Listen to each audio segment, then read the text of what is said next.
What's the science around stress and dealing with this?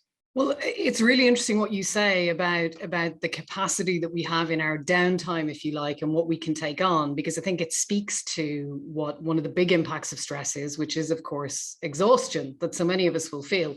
And I think I want to bracket this and just say, for anyone who's listening to this and thinking, oh my God, here they go, they're going to talk about stress and exhaustion, it's awful.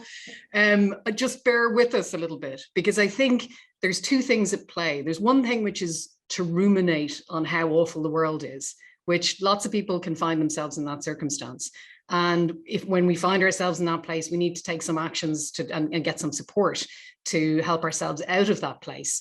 But there is nothing wrong with acknowledging difficulty and demand and the fact that it has been a particularly demanding time that's left its little hallmark of exhaustion, whether that's evident to us through what we now choose to do to relax or any way else.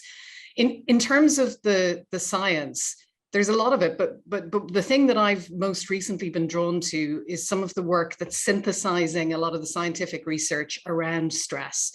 And it's counterintuitive in a way, We think that if we're experiencing stress, then one of the great things we can do is stop the stress, and then that's going to solve everything.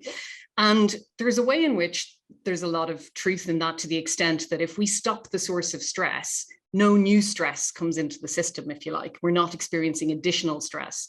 But what we don't all understand is that stopping the source of stress, let's say there's noise pollution outside my window and it's driving me crazy, the noise stops, the stress is gone. Not necessarily.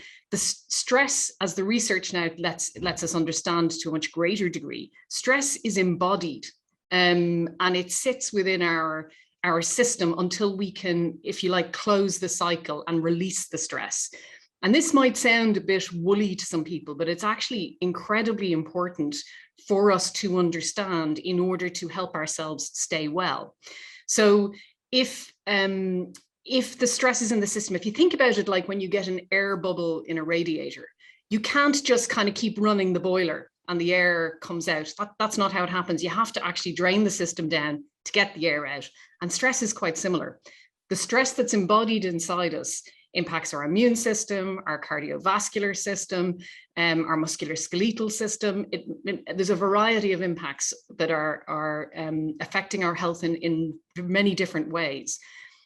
But the way to release the stress, even if that stress is accumulated over a long period of time, is actually very manageable for any of us.